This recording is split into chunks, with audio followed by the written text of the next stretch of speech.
আমন্ত্রণ সন্ধ্যার বাংলাদেশে, সাথে আছি আমি শাওন দত্ত। এতক্ষণ শিরোনাম দেখছিলেন। টানা কয়েকদিনের ভারী বর্ষণ আর পাহাড়ি ঢলে বিপর্যস্ত ৩ পার্বত্য জেলা। সাঙ্গু, মাতামুহুরী ও বাঁকখালী নদীর পানি এখনও বিপদসীমার ওপরে প্রবাহিত হচ্ছে। পাহাড় ধসে সড়ক ক্ষতিগ্রস্ত হওয়ায় বান্দরবান, রাঙামাটি ও খাগড়াছড়ির সঙ্গে যোগাযোগ ব্যাহত।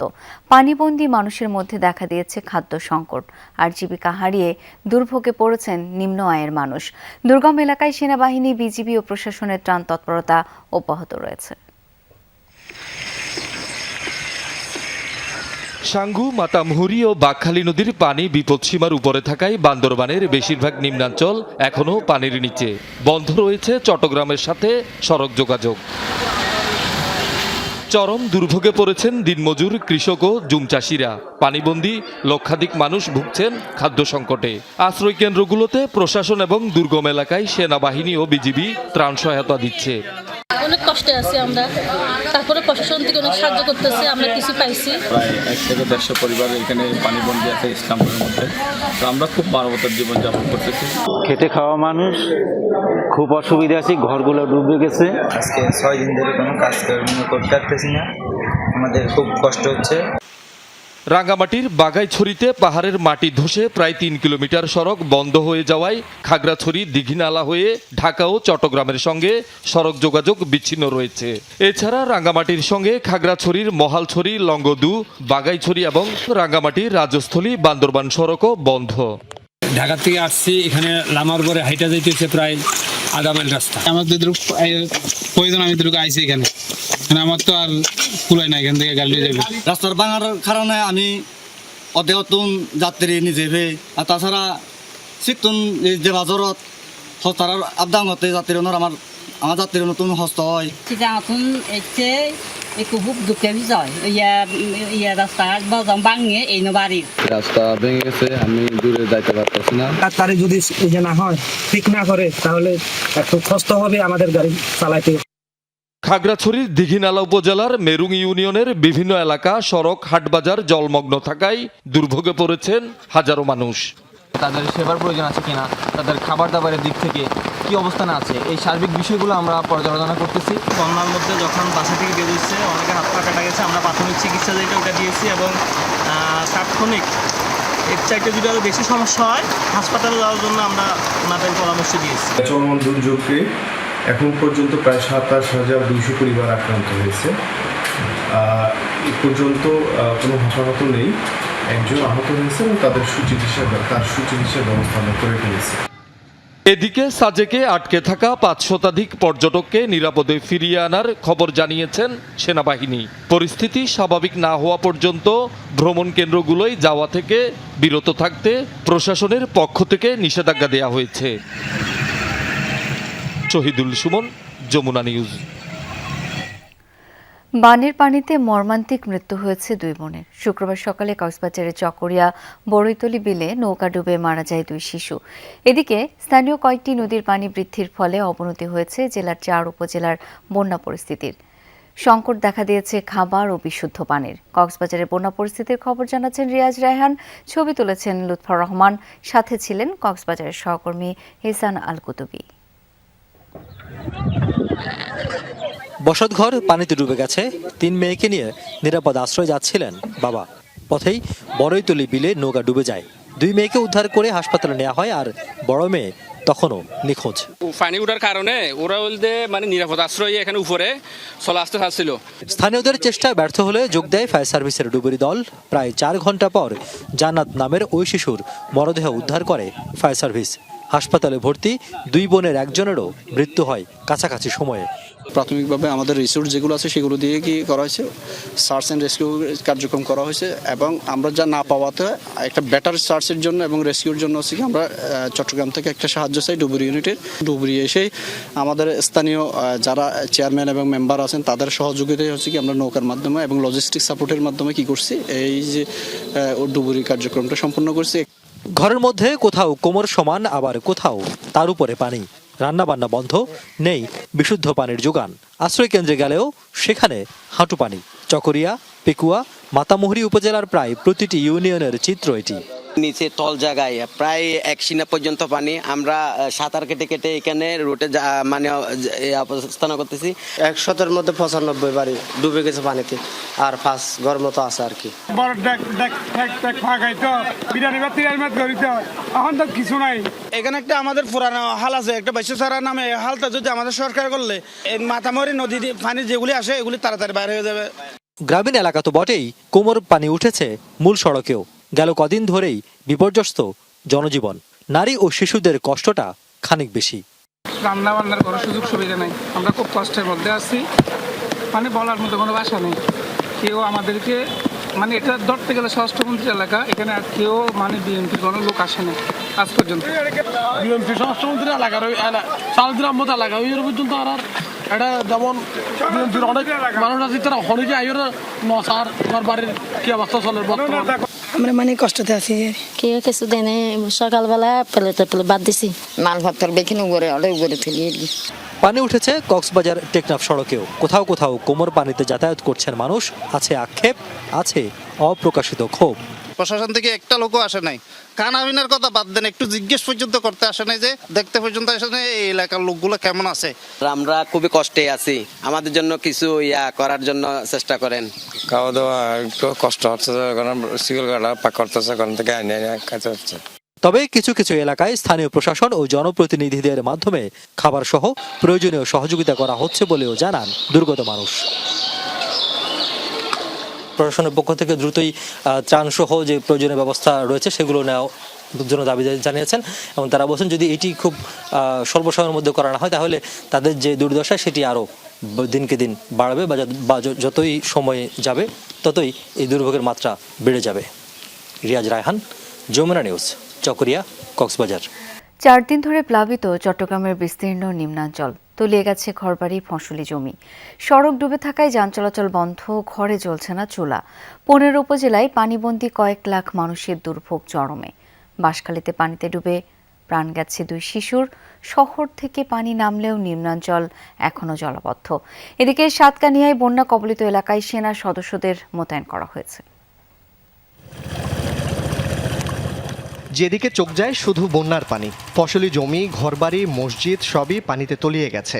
চট্টগ্রামের সাতকানিয়া উপজেলার বেশিরভাগ ইউনিয়নের চিত্র এমন। গ্রামের ভেতরের দিকে অবস্থা আরও করুন।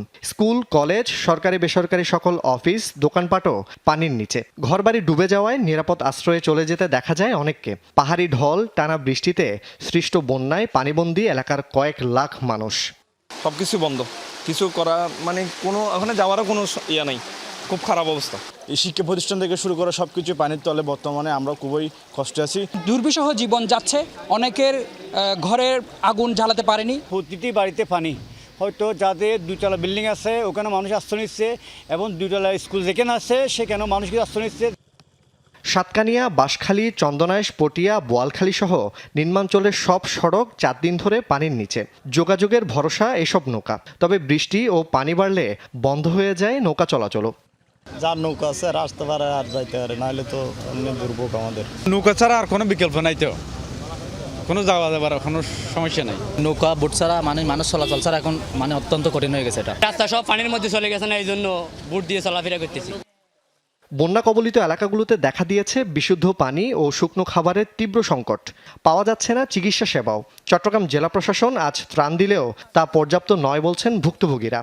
একটা প্রেগনেন্ট রোগী কত কষ্ট করে এখান থেকে আনতে হয়েছে, মানে কেউ না একদম 5,000 10,000 টাকা দিলে মানুষ কিছু খাইতে পারতো।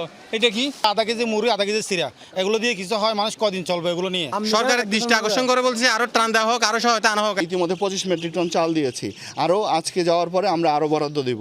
আমি জানি মানুষের হয়তো আরও বেশি প্রয়োজন আছে, আমি বলবো আরও আমরা সরকারের পাশে আছি। চন্দনাইশের বন্যা পরিস্থিতিও ভয়াবহ। উপজেলার নিম্নাঞ্চল ডুবে পানিবন্দী হয়ে পড়েছে হাজার হাজার মানুষ। অনেক কষ্ট হচ্ছে মানুষ বানিয়ে, বাড়িঘর ডুবে গেছে। কিছু মাদ্রাসা আছে, কিছু স্কুল আছে, আর কিছু স্কুলে জায়গা নাই। দেশের বড় বড় নেতা, এমপি কেউ ত্রাণ নিয়ে এখনো আসে নাই। এদিকে চট্টগ্রাম কক্সবাজার মহাসড়কের চন্দনাইশ হাসিমপুর অংশ তলিয়ে গেছে প্রায় 2.5 ফুট পানির নিচে। ফলে 3 থেকে 4 কিলোমিটার যানজটে দুর্ভোগ চরমে। বৃষ্টি কিছুটা কমায় চট্টগ্রাম মহানগরীর বেশ কিছু এলাকা থেকে পানি নেমেছে। তবে নগরীর চাঁদগাঁও ও মোহরার অনেক নিচু এলাকা এখনও প্লাবিত। চাঁদগাঁওয়ে জলাবদ্ধ এলাকা পরিদর্শন করেন সিটি মেয়র ও সংসদ সদস্য। কিছু অংশে পানি সরে গেল, বেশ কিছু অংশে এখনো রয়ে গেছে। সেই পানিগুলো আমরা কিভাবে ড্রেন আপ করা যায়, একটা সুদূর প্রসারী পরিকল্পনার মাধ্যমে এদের সুফল দেওয়ার জন্য। পানি নিষ্কাশন না হওয়ার কারণে কিন্তু এখনো পর্যন্ত পানি রয়ে গেছে। আমরা চাচ্ছি কিভাবে এগুলিকে পানিগুলিকে নিষ্কাশন করে জনগণকে দুর্ভোগ থেকে আমরা তাদেরকে যেন রক্ষা করতে পারি। চট্টগ্রামের সন্দ্বীপ উপজেলায় জলাবদ্ধতা নিরসন এবং সম্ভাব্য বন্যা পরিস্থিতি মোকাবেলায় ইতিমধ্যে পৌরসভা ও বিভিন্ন ইউনিয়নে পানি নিষ্কাশনের কার্যক্রম শুরু করেছে উপজেলা প্রশাসন। জুবাইদ ইবনে শাহাদাত, যমুনা নিউজ, চট্টগ্রাম।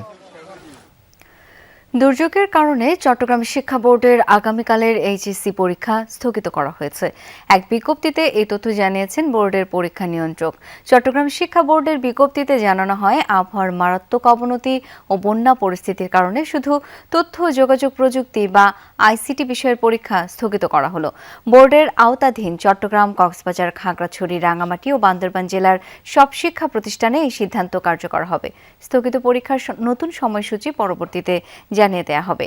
দুর্যোগপূর্ণ এলাকায় বিদ্যুৎ না থাকায় পরীক্ষার্থী ও অভিভাবকদের মাইকিং করে বিষয়টি জানাতে ভারপ্রাপ্ত কর্মকর্তাদের অনুরোধ জানিয়েছে বোর্ড। চট্টগ্রাম অঞ্চলে দুর্যোগ মোকাবেলায় প্রধানমন্ত্রীর নির্দেশিত 10টি পদক্ষেপের কথা জানিয়েছেন উপদেষ্টা মাহদি আমিন।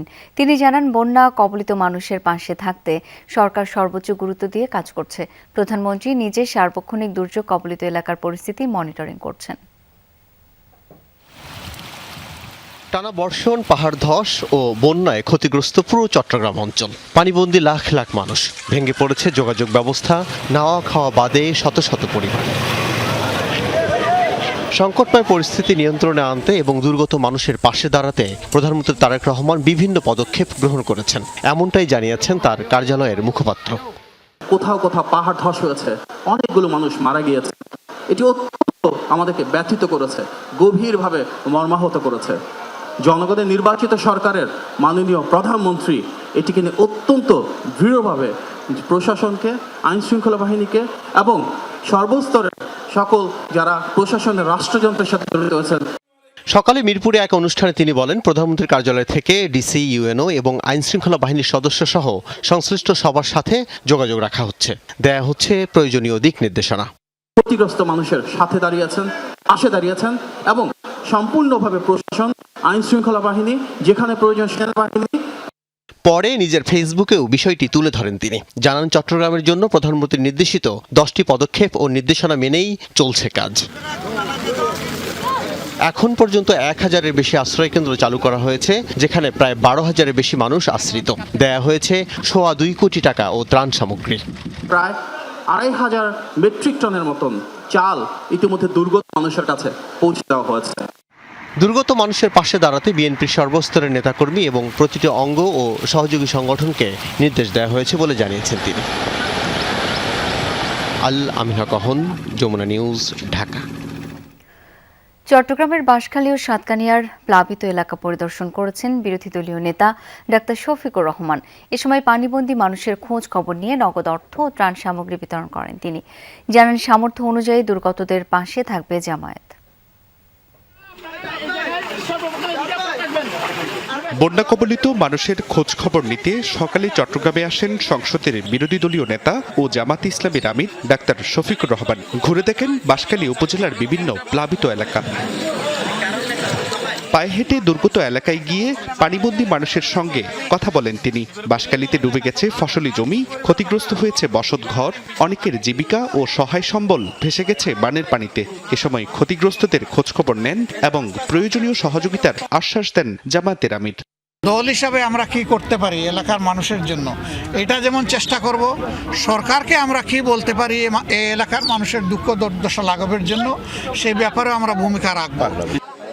পরিদর্শন শেষে সমসাময়িক বিভিন্ন বিষয়েও কথা বলেন বিরোধী দলীয় নেতা। তিস্তা নদীর বাঁধ ও বন্যা পরিস্থিতি প্রসঙ্গে তিনি বলেন, যথাযথ পরিকল্পনা ছাড়া বাঁধ খুলে দিলে রংপুর অঞ্চলে বড় ধরনের প্লাবনের আশঙ্কা রয়েছে।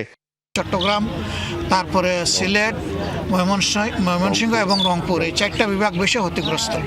আমরা সরকারের কাছে এখান থেকেই দাবি জানাচ্ছি যে সরকার যেন সর্বোচ্চ গুরুত্ব দিয়ে অগ্রাধিকার দিয়ে এই এলাকাগুলোকে দেখে।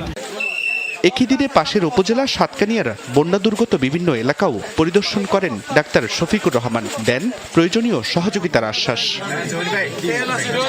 জুবাইর রিফাত, যমুনা নিউজ, চট্টগ্রাম। দর্শক, আবহাওয়া পরিস্থিতি ও দুর্যোগের আরও খবর থাকছে সংবাদের পরবর্তী অংশে।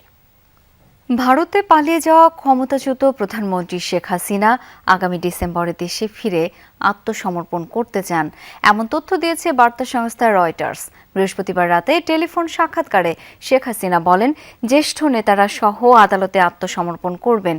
যদিও শেখ হাসিনার দেশে ফেরার এই পরিকল্পনাকে ষড়যন্ত্র কিনা তা ভাবছে ২৪-এর গণ অভ্যুত্থানে নেতৃত্ব দেয়া নেতারা। আর বিশ্লেষক বলছেন, তার দেশে ফেরার কথা অস্থিতিশীলতার অংশ কিনা খতিয়ে দেখতে হবে। ছাত্র জনতার গণ অভ্যুত্থানের মুখে ২০২৪ সালের ৫ আগস্ট ক্ষমতা ছেড়ে দেশ ছাড়তে বাধ্য হন শেখ হাসিনা। এরপর থেকেই ভারতে নির্বাসিত জীবন কাটাচ্ছেন তিনি। জুলাইয়ের আন্দোলনে ছাত্র জনতাকে হত্যার নির্দেশের দায়ে শেখ হাসিনাকে তার অনুপস্থিতিতেই মৃত্যুদণ্ডের রায় দিয়েছে আন্তর্জাতিক অপরাধ ট্রাইব্যুনাল। নানা অভিযোগে আরও অনেক মামলা চলমান। আমি বললাম দুর্নীতি করতে আসি। এই রায়ের পর গ্রেফতারি পরোয়ানা জারির পাশাপাশি শেখ হাসিনাকে দেশে ফেরাতে ভারত সরকারকে বারবার চিঠি দিয়েছে বাংলাদেশ, কিন্তু সাড়া মেলেনি দিল্লির। এবার প্রথমবারের মতো বার্তা সংস্থা রয়টার্সকে দেয়া এক সাক্ষাৎকারে ডিসেম্বরেই দেশে ফিরে আদালতে আত্মসমর্পণের কথা জানালেন সাবেক এই প্রধানমন্ত্রী। শুধু একা নন, নির্বাসিত জ্যেষ্ঠ আওয়ামী লীগ নেতারাও তার সঙ্গে দেশে ফিরে আত্মসমর্পণ করবেন বলে রয়টার্সকে জানান তিনি। রাজনীতিবিদরা বলছেন, শেখ হাসিনাকে আইনি প্রক্রিয়া মোকাবেলা করতেই হবে। সে যত বড় অন্যায় করুক, তার নিজ দেশে তার ফেরার অধিকার তো তার আছে অবশ্যই। অতএব তাকে ট্রাভেল ডকুমেন্ট দেবে, তিনি টিকিট কেটে চলে আসবেন, দেশবাসীকে জানাবেন যে আমি অমুক দিন আসতেছি, এবং তাকে এয়ারপোর্ট থেকে নামার সাথে সাথে গ্রেফতার করা হবে, কারণ সে তো ওয়ারেন্টভুক্ত আসামি। ইন্টারপোলের মাধ্যমে তাকে খোঁজা হচ্ছে, স্ট্রেট ওয়ে জেলে চলে যাবেন। সাক্ষাৎকারে হাসিনা দাবি করেন, দেশে ফেরার বিষয়ে ঢাকা বা অন্য কোনো বিদেশি সরকারের সঙ্গে তিনি কোনো আলোচনা করেননি। বিশ্লেষকরা বলছেন, তার ফেরার ক্ষেত্রে আশ্রয় দেয়া দেশের ভূমিকাও গুরুত্বপূর্ণ। ধরেন আগামীকাল ডিসেম্বর মাস শেখ হাসিনা ফিরছেন এই শাহজালাল এয়ারপোর্টে, সারা বাংলাদেশ থেকে যে লোক আসবে, লক্ষ লক্ষ লোক, সর্বদলীয় ক্ষোভ, নির্দলীয় আক্রোশ, এইটা ট্যাকেল দেওয়ার ক্যাপাসিটি কোনো সরকারের আছে বাংলাদেশের, যেটা আপনি ৫ তারিখে গণভবনে দেখছেন? যথাযথ প্রক্রিয়ার মাধ্যম ছাড়া অন্য কোনো উপায়ে পলাতক হাসিনা দেশে ফিরলে দেশবাসী মেনে নেবে না বলে হুঁশিয়ারি করেন ২৪-এর গণ অভ্যুত্থানে নেতৃত্ব দেয়া এনসিপির আহ্বায়ক নাহিদ ইসলাম। এই সরকারের উচিত যথাযথ কূটনৈতিক আইনি প্রক্রিয়ায় গণহত্যাকারীকে দেশে ফিরিয়ে এনে রায় কার্যকর করা। আমি মনে করি এটাও দেশের স্থিতিশীলতার জন্য একটা বড় একটা উদ্যোগ হবে, এবং এই সরকারের দ্রুত সময়টা করা উচিত। এবং এছাড়া অন্য কোনো পরিকল্পনা যদি কেউ ভাবে, তাহলে সেটা কারোর জন্যই ভালো হবে না। বাংলাদেশের জনগণ সেটার জন্য প্রস্তুত আছে। জুলাই গণ অভ্যুত্থানের যারা অংশগ্রহণ করেছে, রাজনৈতিকভাবে যে কোনো পরিস্থিতি মোকাবেলার জন্য তারা প্রস্তুত আছে। দেশের স্বাধীনতা, সার্বভৌমত্ব, অর্থনৈতিককে রক্ষা করার জন্য।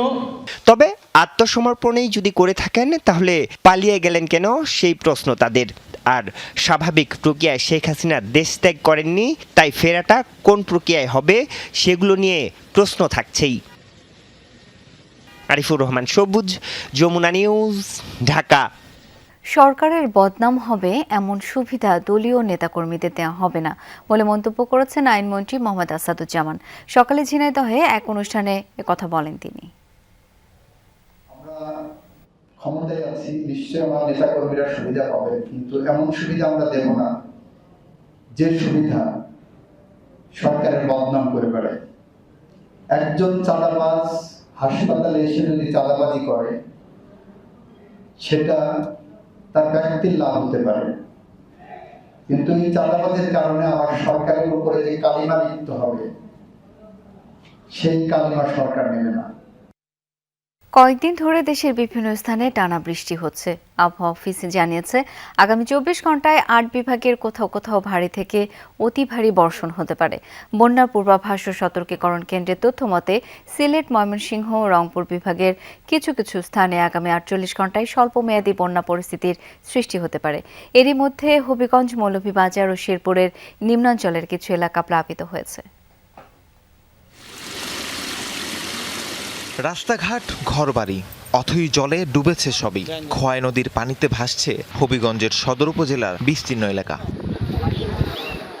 টানা বৃষ্টি আর ওজনের ঢলে গতরাতে ভেঙে যায় খোয়াই নদীর বাঁধ। হু হু করে পানি ঢুকে প্লাবিত হয় 20টি গ্রাম। লোকালয়ের পাশাপাশি জলমগ্ন কয়েকশো একর ফসলি জমি। আকস্মিক প্লাবনে বসতঘর ডুবে যাওয়ায় অনেকেই আশ্রয় নিয়েছেন উঁচু স্থানে। পর্যন্ত পানি যাইতেছে, ঠিক আছে, এইভাবে যদি পানি যায় তাহলে আস্থা এলাকা লই লিব। ইধার থেকে আরো অন্যান্য পাশের গ্রামে গেলে পানি যাইব। তো বাংলাদেশে সোমা পানি যাইতেছে, মানুষ বিভিন্ন ক্ষতিগ্রস্ত হইতেছে। বাচ্চা হাচ্চা লইয়া, সংসার লইয়া, খের হাওয়া, খের লওয়া, আমরা বড় অসহায় আছি। অতিবৃষ্টির কারণে উজান থেকে নেমে আসা পানি, দুর্বল বাঁধ থাকার কারণে এখানে পানিতে গত রাত্রে 8:30, 9টার দিকে দুর্ঘটনাটা ঘটে। হাজার হাজার মানুষ, হাজার হাজার পরিবার ক্ষতিগ্রস্ত হয়েছেন। বৃষ্টিপাত কমে আসায় মৌলভীবাজারে নদ নদীর পানি কমতে শুরু করেছে। প্লাবিত এলাকা থেকে ধীরে ধীরে সরছে বানের জল। ধলাই নদীর জল বইছে বিপদসীমার নিচে। তবে মনু নদের পানি এখনো বিপদসীমার উপর দিয়ে প্রবাহিত হচ্ছে। পানি অবশ্যই কিছু কম ধরছে, এখন পর্যন্ত পুরা মতে কমছে না, না হলে তো ক্ষতিগ্রস্ত ইচ্ছা তো আর বাড়ানো হয়েছে না। আলি দান মানুষে তোমার একবারে। শেরপুরে ভারী বৃষ্টি আর ওজনের ঢলে প্লাবিত ঝিনাইগাতি, নালিতাবাড়ি ও শ্রীবর্ধী উপজেলার নিম্নাঞ্চল। বসতবাড়ি, ফসলি জমি ও সড়ক তলিয়েছে পানিতে। সকাল থেকে বৃষ্টি না হলেও নদীর পানি বেড়ে ডুবেছে ঝিনাইগাতির বেশ কয়েকটি গ্রাম। এতে চরম দুর্ভোগে বাসিন্দারা। স্কুল ডুবে গেছে গা, তারপর আপনার এই আশেপাশে যত বাড়ি ঘর দেখেন সবাই এখন খুব ক্ষতিগ্রস্ত। পাক শাক করে খাওয়ার পাই যাচ্ছে না, বৃষ্টি হইলে পরে আপনার এরা আরো জলাবদ্ধতা বেশি হয়। লালমনিরহাটে তিস্তার পানি কমতে শুরু করেছে। বইছে বিপদসীমার নিচ দিয়ে। চর ও নিম্নাঞ্চলের যেসব এলাকা জলমগ্ন ছিল বেশিরভাগ স্থান থেকেই পানি নামছে। তবে এখনো বন্যা আতঙ্ক কাটেনি এলাকাবাসীর। বাড়ে আইসে যায়, বাড়ে আইসে যায়, বাড়ে আইসে যায়, এইভাবে চলছে। বাড়ির খায় নিতেও পানি ওঠে, নিতেও যায়, ফিরে আইসে। আগামী 24 ঘন্টায় 8 বিভাগের কোথাও কোথাও ভারী থেকে অতি ভারী বর্ষণ হতে পারে বলে জানিয়েছে আবহাওয়া অফিস। রাহিম সারোয়ার, যমুনা নিউজ। রাজধানীতে গতরাত থেকে টানা বৃষ্টি। খিলক্ষেত, মিরপুর, কাজীপাড়া, শেওড়াপাড়া সহ বেশ কয়েকটি এলাকায় সড়ক তলিয়ে যাওয়ায় বিপাকে পড়েছেন স্থানীয়রা। আগামী 24 ঘন্টায় ভারী থেকে অতি ভারী বৃষ্টির পূর্বাভাস দিয়েছে আবহাওয়া অফিস। গত রাত থেকেই থেমে থেমে মুষলধারে বৃষ্টি হচ্ছে রাজধানী ঢাকায়। এটি রাজধানীর খিলক্ষেত এলাকার চিত্র। টানা বৃষ্টিতে তলিয়ে গেছে বেশিরভাগ সড়ক। ছুটির দিনেও জরুরি প্রয়োজনে যারা বের হয়েছেন তাদের নোংরা পানি মারিয়েই পৌঁছতে হচ্ছে গন্তব্যে। মেন হোলগুলা জাম হয়ে থাকে ময়লার কারণে। এইটা সিটি কর্পোরেশনের দায়িত্ব নিচ্ছে, করতেছে না, কোনো ব্যবস্থা নিচ্ছে না। শুধু শুধু খালি হয়রানি মানুষের। এই মানুষ খুবই কষ্টে চলাফেরা করতেছে, কিন্তু প্রয়োজন হয়, দরকার হয়, তখন তো আমাদের যাইতেই হবে বাধ্য।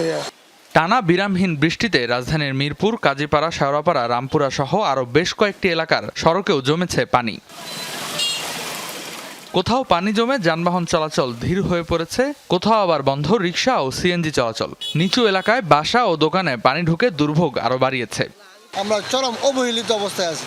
আসলে সত্যিকার অর্থে মানে প্রতি মাসে যদি একবার শহরের লাইনগুলো পরিষ্কার করা হয় তাহলে আর এই সমস্যাটা হয়তো বা কিছুটা কমে আসবে। এই যে স্কুল থেকে একটু রাস্তায় হয়, তবে একটু বেশি হলেই বা রাতে একটু ভালো বৃষ্টি হলেই পুরো রাস্তায় জলবদ্ধতায় পড়ে যায়। স্থানীয়দের অভিযোগ, ড্রেনেজ ব্যবস্থার দুর্বলতা, অপরিকল্পিত নগরায়ন এবং পানি নিষ্কাশনের ধীরগতির কারণে জলাবদ্ধতা পরিণত হয়েছে স্থায়ী সমস্যায়। অতিরিক্ত পানির ফলে আমাদের দেশের যে কর্মজীবী মানুষ আছে, আপনারা দেখছেন যে অধিকাংশ দোকানপাট বন্ধ, তাহলে এটা কর্মজীবী মানুষদের জন্য চরম দুর্ভোগান্তি। এদিকে আবহাওয়া অধিদপ্তর জানিয়েছে সক্রিয় মৌসুমি বায়ুর প্রভাবে আগামী 24 ঘন্টায় ঢাকা সহ দেশের 8 বিভাগেই কোথাও কোথাও ভারী থেকে অতি ভারী বৃষ্টিপাত হতে পারে। প্রতি বর্ষায় একই চিত্রের পুনরাবৃত্তি বন্ধে কার্যকর উদ্যোগের অপেক্ষায় নগরবাসী। রেদওয়ান আহমেদ, যমুনা নিউজ, ঢাকা। মোহাম্মদপুরের আজিজ মহল্লায় প্রায় ৮০ বছরের পুরনো একটি ভবনের কার্নিশ ও পিলারের অংশ ভেঙে পড়েছে। অল্পের জন্য প্রাণহানি না হলেও ঝুঁকিপূর্ণ ভবনে এখনো বসবাস করছে 10টি পরিবার। ভবনে ঝুলছে টু লেট লেখা সাইনবোর্ড। শুক্রবার সকাল 8:30টার দিকে মোহাম্মদপুরের আজিজ মহল্লার এই 3তলা ভবনের কার্নিশ ও পিলারের একাংশ বাইরের দিকে ভেঙে পড়ে। ভবনের দেয়াল জুড়ে ফাটল, কোথাও খসে পড়েছে প্লাস্টার। 2 তলার এক পাশ হেলে পড়েছে। ভেতরে বসবাস প্রায় 10টি পরিবারের। বাড়ির মালিক একাধিক, সংস্কার নিয়ে চলছিল মতানৈক্য। এরই মধ্যেই দুর্ঘটনা। এক মালিকের দাবি, ভাড়াটিয়াদের বাসা ছাড়ার নোটিশ দেওয়া হয়েছে। 2 বাড়ি এলা দেখে একটু সমস্যা হইতেছে, যেটা নিয়ে কথা চলতেছে। ঠিক আছে, আমরা রিসেন্টলি বাড়ি ভাঙবো, এখন সবাই বলে দেওয়া হইতেছে যে তোমরা যেভাবে পারো বাসা দেখে চলে যাও। টুলেট দিয়েছে কে? টুলেট দিয়েছে যে আরেক বাড়ি এলা সেই। ভাড়াটিয়ারা বলেন, ঝুঁকির কথা তারা জানেন, নতুন বাসা খুঁজছেন। দেখি আমরা কি করা যাও না, ভাঙ্গা পড়ছে আর কি করুন যাব। এখন আমরা খুঁজতাছি বাসা বাবা বাড়ি যাওয়ার লেগে। আমরা এই মাসটাই আছি, আমরা রিসেন্টলি বাসা ছেড়ে দিছি। এই যখন অবস্থা, তখনও ভাড়াটিয়ার সন্ধান চালিয়ে যাচ্ছেন মালিকরা। স্থানীয়দের দাবি, বহুবার মালিক পক্ষকে সতর্ক করলেও ঝুঁকি উপেক্ষা করে বছরের পর বছর এভাবেই চলছে। কিছুদিন আগেও সাইড থেকে একটু অংশ ভেঙে পড়ছিল, তখনও কোনো বাড়িওয়ালা কোনো পদক্ষেপ নেয়নি। আমরা আতঙ্ক ভোগ করি, যে কোনো সময় দুর্ঘটনা হলে মানুষ তো মারা যাবে পরে। এই জন্য তো সিটি কর্পোরেশনের আন্ডারে এটা উচিত দেখার। অনেক বছর থেকে এটা মেনটেন করে না, কিছু করে, যে ব্যবস্থা এইভাবেই আছে, যার জন্য এই অবস্থা আছে যে মানে ড্যাম হইতে হইতে হয়তো এটা হয়েছে। পুলিশ ঘটনাস্থলে গেলেও ভবনের ভেতরে প্রবেশ করেনি। সিটি কর্পোরেশনের কোনো কর্মকর্তাও নেয়নি খোঁজ। প্রতিবেশীদের অভিযোগ, শুধু এই একটি ভবন নয়, মোহাম্মদপুরের বিভিন্ন এলাকায় এখনো বহু জরাজীর্ণ ভবনে ঝুঁকি নিয়েই বসবাস করছে অনেক পরিবার। ভূমিকম্পের আতঙ্কে যখন গোটা ঢাকা শহর, তখন শতবর্ষ পুরনো এই ভবন এখনো মাথা উঁচু করে দাঁড়িয়ে আছে 10টি পরিবারকে নিয়ে। কার্নিশ ভেঙে পড়েছে। প্রশ্ন হচ্ছে, যদি বড় কোনো ধরনের দুর্ঘটনা ঘটে, তাহলে প্রশাসন তখন জবাব কার থেকে চাইবে?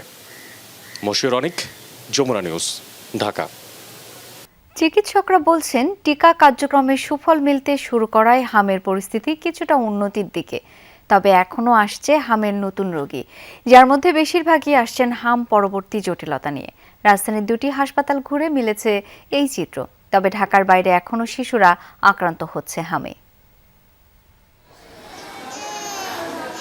হামে আক্রান্ত ছোট্ট সন্তানকে নিয়ে মায়ের আহাজারি যেন থামছেই না। চিকিৎসক বলেছেন, দ্রুতই নিতে হবে আইসিইউতে। এমন আতঙ্ক আর অসহায়ত্বের মুহূর্তে মায়ের চোখের পানি যেন হাজারো না বলা আর্তনাদের ভাষা হয়ে উঠেছে। বলছে অবস্থা বেশি ভালো না, আইসিইউতে ভর্তি করা লাগতে পারে। রাজধানীর শিশু হাসপাতাল ও ইনস্টিটিউটে হামে আক্রান্ত এমন শিশু অনেক, যাদের বেশিরভাগই হাম কিংবা হাম পরবর্তী জটিলতা নিয়ে ভর্তি হয়েছে। ডাক্তার আমার বেবির কথা বলতেছে যে অতটা সমস্যা নাই, জাস্ট ওর হচ্ছে মুখটা একটু বেশি হয়েছে। ওর নিউমোনিয়া ধরা পড়ছে, পাতলা পায়খানা, তারপরে জ্বর উঠছিল, তারপরে ওইখান থেকে আবার রেফার করে ফরিদপুর থেকে এখানে পাঠিয়ে দিয়েছে ঢাকা। চিকিৎসকরা বলছেন, সরাসরি হামে আক্রান্ত হয়ে নতুন রোগী অনেকটাই নিয়ন্ত্রণে এসেছে। হামের প্রকোপটা আগের তুলনায় অবশ্যই কমেছে, তবে এখনও অল্প অল্প যে রোগীগুলো আসছে, যেগুলি খুব খারাপ রোগী, মারাত্মক সিরিয়াস রোগীগুলি আসলে আমাদের এখানে আসছে, ভর্তি হচ্ছে। ভ্যাকসিনের যে রেজাল্টটা, ইফেক্টটা তো এখনই সাথে সাথে পাওয়া যাবে না। ইমিউনিটি হওয়ার সময় লাগে, সময়টা দিতে হবে আর। এদিকে শুক্রবার ছুটি ও বৃষ্টির দিনেও যেন রেহাই নেই। রাজধানীর ডিএনসিসি কোভিড ডেডিকেটেড হাসপাতালে হামে আক্রান্ত রোগী ভর্তি লেগেই আছে। কেউ নারায়ণগঞ্জ, কেউ মাদারীপুর, কেউ বা রাজধানীর বিভিন্ন হাসপাতাল ঘুরে এসে ভর্তি হচ্ছেন এখানে। বর্তমানে দম নিতে পারে না, প্রচুর পরিমাণে কাশি, পাশাপাশি হামের যে লক্ষণগুলি সবই আছে। বাবুর ক্রিটিক্যাল অবস্থায় এর জন্য ভর্তি করতে হবে। ভোলাতে আমাদের স্থানীয় পর্যায়ে যেই হসপিটাল আছে, ওইখানে নেওয়ার পর তারা বরিশালে আমাদেরকে যাওয়ার জন্য বলছিল, তখন আমরা ঢাকাতে চলে আসছি। টিকার কার্যকারিতা বাড়ার সাথে সাথে দ্রুতই এই প্রাদুর্ভাব একেবারে শূন্যের কোঠায় নেমে আসবে বলে আশা প্রকাশ করছেন চিকিৎসকরা। লামিয়া তিথি, যমুনা নিউজ, ঢাকা। শেষ হলো ইরানের দীর্ঘ রাজনৈতিক ও ধর্মীয় ইতিহাসের এক অধ্যায়। নিজ শহর মাশহাদের মাটির শেষ ঠিকানা হলো ইরানের প্রয়াত সর্বোচ্চ নেতা আয়াতুল্লাহ আলী খামেনির। সমাহিত হলেন ইমাম রেজার মাজারে। দাফন করা হয় পরিবারের বাকি 4 সদস্যকেও। এর আগে শেষবারের মতো বাবার জানাজা পড়ান আয়াতুল্লাহ আলী খামেনির বড় ছেলে মোস্তফা। অংশ নেন আরও 2 ভাই। টানা 7 দিনে 2 দেশের 5 শহরে প্রিয় নেতা জানাজা পড়েন 4.25 কোটির বেশি মানুষ।